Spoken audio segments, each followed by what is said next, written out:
बिना जांच के पहले इन्हें जेल में डाल दिया जाएगा, उसके बाद जांच चलेगी और इन्हें ही सस्पेक्ट माना जाएगा। और अगर की गई शिकायत झूठी निकले तो जिस आदमी ने झूठी शिकायत करवाई थी उसके खिलाफ कोई कार्रवाई नहीं होगी, उसका नाम तक भी उजागर नहीं किया जाएगा। और इसमें ईमानदारी से बताओ, अगर ये 6 साल का प्रतिबंध इस लड़के पर लग गया और 6 साल इस लड़के को इसी तरह इसमें जीना पड़ा तो इस लड़के का जीवन बर्बाद हुआ कि नहीं हुआ? हो गया। 6 साल बाद पता चला कि की गई शिकायत झूठी थी, अब क्या होगा? और इससे उगाही और दूसरी सारी चीजें शुरू होंगी। उगाही कैसे? बड़े आराम से होगा। कैसे? मैं अमित जी के पास जाऊंगा, मैं चमार हूं या मैं किसी आदिवासी जाति से हूं या मैं जाट हूं, और मैं इनसे कहूंगा कि 2 लाख रुपए दो।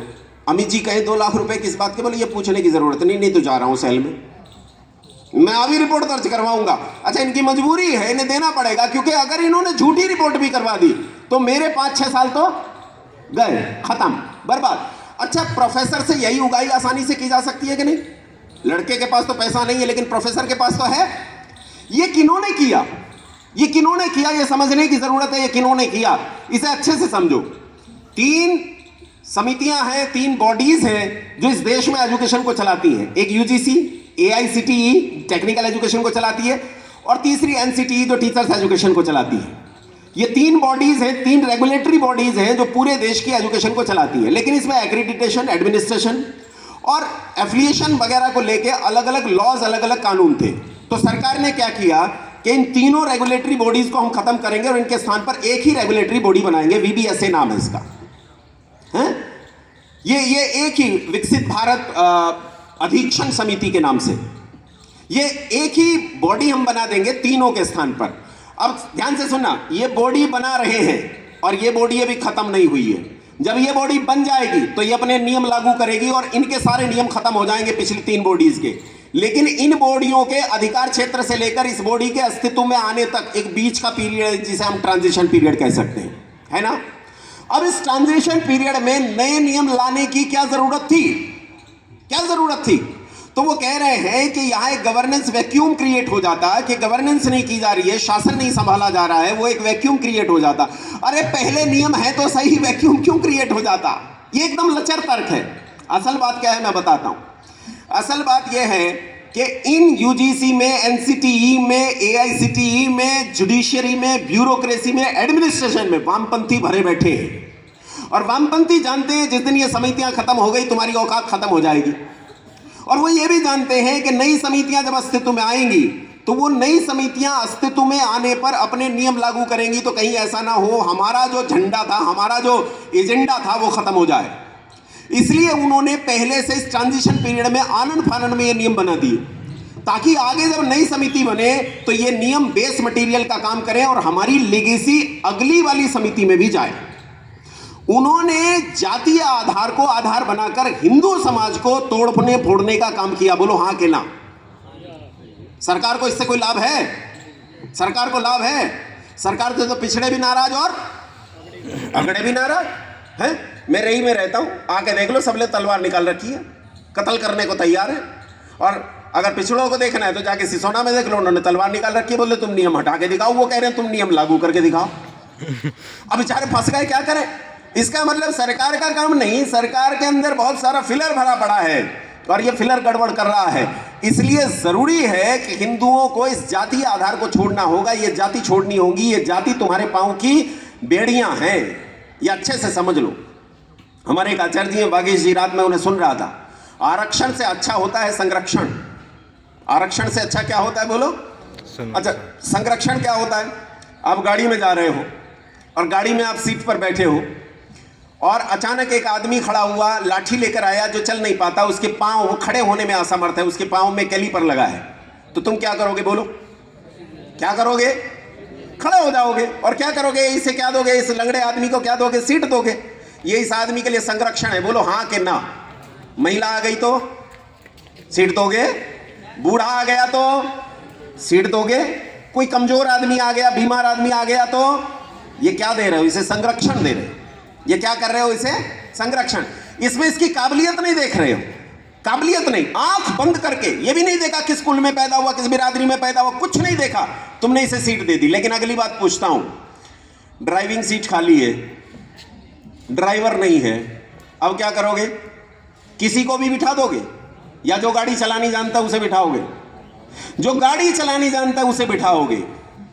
अमित जी ये गुरुकुल चलाते हैं, गुरुकुल बड़ेड़ी, अपन भी वहां थोड़ा बहुत झाड़ू वाड़ू लगा लेते, लेकिन राम कुमार जी बैठे, ब्रजपाल जी हैं, चौधरी साहब यहाँ बड़ेड़ी गुरुकुल चलाते। ये बड़ेड़ी गुरुकुल जो यहाँ चल रहा है, बालकों को जो पढ़ा रहे हैं, ये मैं कई बार देखता हूँ यहाँ आते हैं तो आके चालू हो जाते, कहते हैं शराब छोड़ो, नशा बंद करो, बालकों को सूखे नशों से बचाओ, बालकों को कुश्ती में लगाओ, कबड्डी में लगाओ, खेल में लगाओ, खाने में लगाओ, पढ़ने में लगाओ। क्यों कर रहे हैं भाई? क्योंकि अपने समाज के प्रति चिंता है। लेकिन जब ये रेसलर तैयार करना चाहते हैं, कुश्ती का एक पहलवान तैयार करना चाहते हैं, तो ईमानदारी से बताओ केवल जाटों में करना चाहते हैं क्या? है? ये तो चाहते हैं। अच्छा, बड़ेड़ी से एक चमार का लड़का, एक वाल्मीकि का लड़का वहां से निकलकर इंटरनेशनल लेवल का रेसलर हुआ, तो ईमानदारी से बताओ बड़ेड़ी का नाम पूरी दुनिया में गूंजेगा कि नहीं गूंजेगा? गूंजेगा कि नहीं गूंजेगा? यहां भेदभाव नहीं है, यहां भेदभाव, लेकिन वो जीतेगा तो अपनी योग्यता से, वो जीतेगा तो अपनी योग्यता से, उसमें बल नहीं होगा तो कैसे जीतेगा? वहां ऐसा नहीं कह सकते कि देखो भैया इसे तो बढ़ाना ही पड़ेगा, 5 ले रहे हो तो इनमें से 2 तो तुम्हें कमजोर भी लेने पड़ेंगे, 2 तो बिना हाथ वाले भी लेने पड़ेंगे, इसके बिना काम नहीं चलेगा, ये नहीं। अब ऐसे लोगों को हम लोग आगे नहीं बढ़ाते, विधायक नहीं बनाते हैं, ऐसे लोगों को हम सांसद नहीं बनाते, ऐसे लोगों को हम डीएम नहीं बनाते, एसएसपी नहीं बनाते। ये समझने की जरूरत है कि आज हमारे समाज के भीतर, हमारी जुडिशियरी के भीतर, हमारी ब्यूरोक्रेसी के भीतर, हमारे जजों में वामपंथी विचारधारा इतनी भयंकर घुसपैठ के साथ घुस गई है कि आज ये हमारे समाज को तोड़ रहे हैं और पूरा तोड़ दिया है। अब सावधानी से सुनो, मैं आपको ये बताता हूं हमारे समाज का स्ट्रक्चर क्या था और क्या हो गया, उसे फटाफट सुन लो। पहले तो मुझे ये बताओ जाति कितनी है? रैपणी बता दो। बड़ेड़ी में कितनी है? क्यों जी? 7-8 होंगी है। अच्छा, मुजफ्फरनगर में तो इससे ज्यादा होंगी। कितनी होंगी? 36 बिरादरी तो बोलते हैं, 36 तो बोलते ही हैं। अच्छा, 36 से कुछ ज्यादा कर लूं, भारत में कितनी होंगी? 50 कर लूं? नहीं, अभी नहीं माने। 100 कर लूं? 500 कर लूं? 1000? 5000 पे रुक जाऊं? 10,000 पे रुक जाऊं? एक बहुत बड़े नेताजी संसद से निकले, बोले एक एक आदमी की जाति गिनूंगा, है ना, मैं नाम नहीं लूंगा राहुल गांधी का, तुम समझ जाना। कहता एक एक आदमी की जाति पूछूंगा, एक एक आदमी की, और कह रहे हैं जातियां गिनूंगा, कुल जातियां कितनी हैं? गिनने की क्या जरूरत है? 2011 का सेंसस तुम्हारी सरकार में हुआ था, जातीय जनगणना हुई थी, उठा के आंकड़े देख लो, आसान है। अकेले महाराष्ट्र में 4.5 लाख जातियां हैं। अब करो अभिमान के मैं ये हूं। और सुनो, अभी बात पूरी नहीं हुई मेरी। पूरे भारत में 45 लाख से ज्यादा जातियां हैं, 45 लाख से ज्यादा। अब करो अभिमान के मैं ये हूं और मैं वो हूं। बंधुओं, हमारे यहां ये जातीय व्यवस्था कभी नहीं थी। ये नीचतम व्यवस्था है, ये किसी भी समाज को बर्बाद कर देने वाली व्यवस्था है। जाति के आधार पर किसी के साथ शोषण करना, जाति के आधार पर भेदभाव करना, इससे बुरा व्यवहार संसार में दूसरा नहीं हो सकता। हमारे यहां ये व्यवस्था थी नहीं, हमारे यहां वर्ण व्यवस्था थी। कौन सी व्यवस्था थी बोलो? हाँ, वर्ण व्यवस्था का मतलब है वर्ण करना। हम वर्ण करते थे कि मुझे क्या बनना है, वो वर्ण किया जाता था, और वर्ण करने पर आदमी कुछ भी हो जाता था, कुछ भी, वो गिर जाता था और उठ जाता था। राजा का पुत्र हो बेकार हो जाता था, बेकार का पुत्र हो राजा हो जाता था। उदाहरण दूं, रावण बोलो किसका पुत्र था? अरे बोल दो, पंडित जी बैठे नहीं है क्या कुछ? ये चुप हो गए, बोले ये वाले को नहीं कहेंगे। वशिष्ठ का नाम लो तो कहेंगे हाँ हम वशिष्ठ के वंशज हैं। अच्छा बताओ, रावण किन में था? ब्राह्मण था कि नहीं था? ब्राह्मण नहीं, ब्राह्मण में भी तो सुपरलेटिव डिग्री है। ऋषि विश्रवा का पुत्र था रावण, सामान्य नहीं, पुलस्त गोत्र का पुत्र था रावण।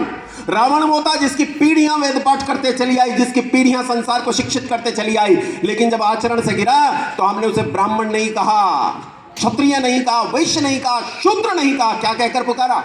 राक्षस कहकर पुकारा। जब गिरा हमने राक्षस कहकर पुकारा। लेकिन हमारे यहां उठने की भी परिस्थिति है।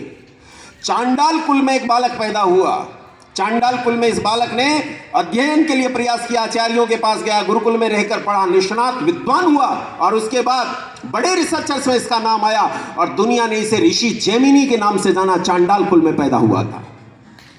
एक ऐसी स्त्री जो अपने घर में दूसरों के घरों में बुरा काम करने का काम करती थी, और उसी से उसे एक संतान पैदा हो गई। विवाह नहीं हुआ था, कहीं से संतान पैदा हो गई। संतान पैदा हुई, संतान का नाम था सत्यकाम। सत्यकाम गुरुकुल में गया, मैं पढ़ना चाहता हूँ। आचार्य ने कहा गोत्र बता, बोले गोत्र तो पता नहीं, और बताया तो है नहीं, शर्म में भाग गया। बार बार जाता, गोत्र का पता नहीं, भाग जाता।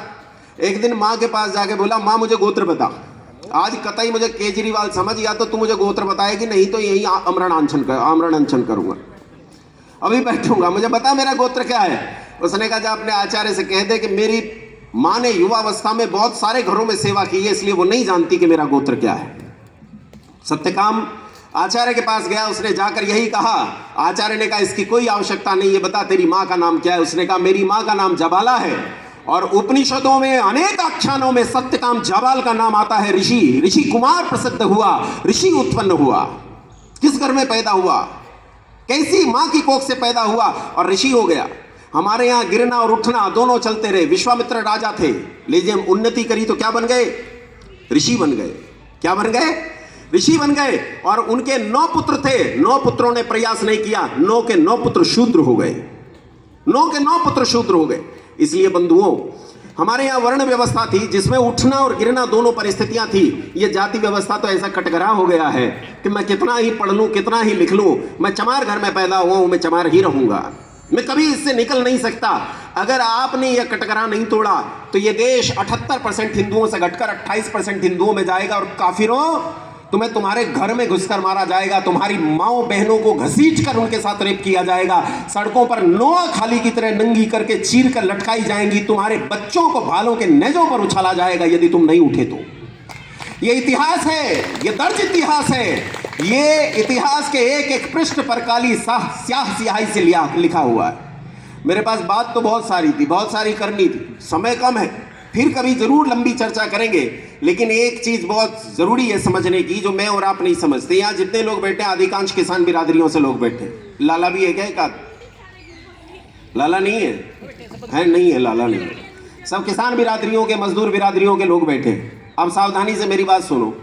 एक दिन मैं एक जगह चला गया, मेरा मित्र है, लाला जी है, वो फैक्ट्री में गया तो मुझे भी साथ ले गया। मैं चला गया अंदर, तो वहां वो 1 रुपया बढ़ाने पर कोशिश करता रहा कि 1 किलो पर 1 रुपया बढ़ा दो, ईंधन बेचता था।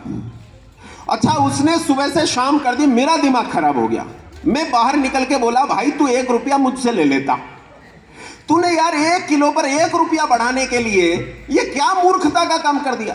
तो बोला तेरे घर में काम क्या होता है? मैंने कहा खेती बाड़ी होती है। बोले तेरी समझ में नहीं आएगा बेटा। तो मैंने कहा क्यों नहीं आएगा? बोले तेरी समझ में नहीं आएगा, तू 1 रुपए का खेल नहीं जानता। मैं इस देश में उपस्थित 100 फैक्ट्रियों में ईंधन सप्लाई करता हूं, और मैं 10,000 क्विंटल ईंधन सप्लाई करता हूं। 1 किलो पर 1 रुपया बढ़ने का मतलब जानता है तू क्या होता है? 1 किलो पर 1 रुपया बढ़ने का मतलब है कई लाख रुपए की अभिवृद्धि मेरे धन में होनी है, और प्रतिदिन होनी है। इसलिए बंधुओं, ये अच्छे से समझो कि जब तुम्हारे घर से कोई करीना चली जाती है और किसी के घर में जाकर तैमूर को जन्म देती है, तो तुम्हारा एक घटा है और उनका एक बढ़ा है। देखने में ऐसा लगता है इसे एक घटने बढ़ने से कुछ नहीं होता, लेकिन इसे एक घटने से बढ़ने से बहुत कुछ होता है।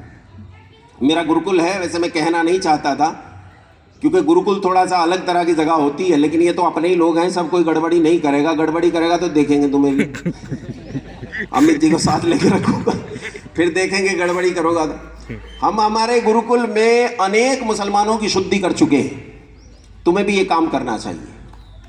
बोलो शुद्धि करनी चाहिए कि नहीं? 30 करोड़ मुसलमान इस देश में रहते हैं, इन 30 करोड़ का कत्ल नहीं किया जा सकता, इन्हें समुद्र में नहीं फेंका जा सकता, इन्हें देश निकाला नहीं दिया जा सकता, कुछ नहीं किया जा सकता। एक ही तरीका है, क्या करना? क्या करना बोलो? वापस आ जाओ। इसलिए आज से पल्ले में गांठ बांध लो कि तुम्हें मुसलमान दिखाई दे, तुरंत दीन की दावत देना शुरू करो। कहां 5-5 समय औंधा सूधा हो रहा है यार, कहां जा रहा है? जहां 72 हुरों का मूर्खतापूर्ण कंसेप्ट तुझे दिया गया है। एक ही जन्म है, इसके बाद जन्म नहीं है। क्या बेवकूफी की बात है। अशफाक उल्ला खान ने अपनी मां से कहा था, मां ने कहा कि बेटा नमाज अता किया कर, अल्लाह तुझे जन्नत देगा। तो बोला मां मुझे चाहिए ही नहीं। बोला क्यों नहीं चाहिए?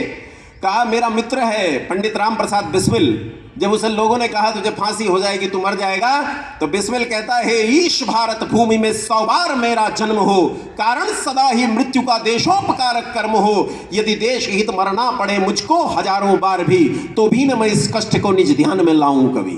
कहता है मैं 100 बार मरूंगा, 100 बार जन्म लूंगा और मातृभूमि तेरे लिए मरूंगा। ये सुख की बात है, ये गौरव की बात है। लेकिन मां मैं तो मुसलमान हूं, मेरा तो पुनर्जन्म नहीं होता, तो मैं तो एक ही बार पैदा हुआ हूं, वो 1000 बार पैदा होगा, उसका बलिदान मुझसे कहीं बड़ा होगा, इसलिए मैं जन्नत नहीं चाहता। मां मैं तो तुझसे एक बात कहता हूं कि तू जब प्रार्थना करे, जब तू इबादत करे तो तू भी करना, और मैं भी तेरे अल्लाह से ये कहना चाहता हूं कि जब मैं मरूं और मेरे अच्छे कामों के लिए तू जन्नत देना चाहे तो जन्नत तू अपने पास रखना, मुझे एक और जन्म दे देना, एक और जन्म दे देना। ये एक और जन्म देना जो है ये अशफाक उल्लाह खान के हिंदू होने की निशानी है। अशफाक उल्लाह खान, नाम से अशफाक उल्लाह खान मुसलमान दिख रहा है, लेकिन राम प्रसाद बिस्मिल जैसे कट्टर हिंदू आर्य समाजी के साथ रहते रहते वो क्या बन गया था, बोलो, वो हिंदू ही बन गया था। इसलिए बंधुओं, पहले तो उनके भीतर ये गौरव अभिमान जगाना शुरू करो कि तू जाट है, तू गुर्जर है, तू राजपूत है, तू गाड़ा नहीं है, तू ब्राह्मण है, तो ये जातीय अभिमान उनके अंदर जगाओ। जिस दिन ये जातीय अभिमान उनके अंदर जगेगा उस दिन वो अपनी मां की गोद की ओर जरूर लौटना चाहेंगे। इन सारे मुसलमानों को आमंत्रित करो। ये इसी वजह से बंद किया गया, उनकी बात करो। आवाज आ रही है पीछे तक मेरी? नहीं आ रही? आ रही है ना पीछे तक? तो सुनो,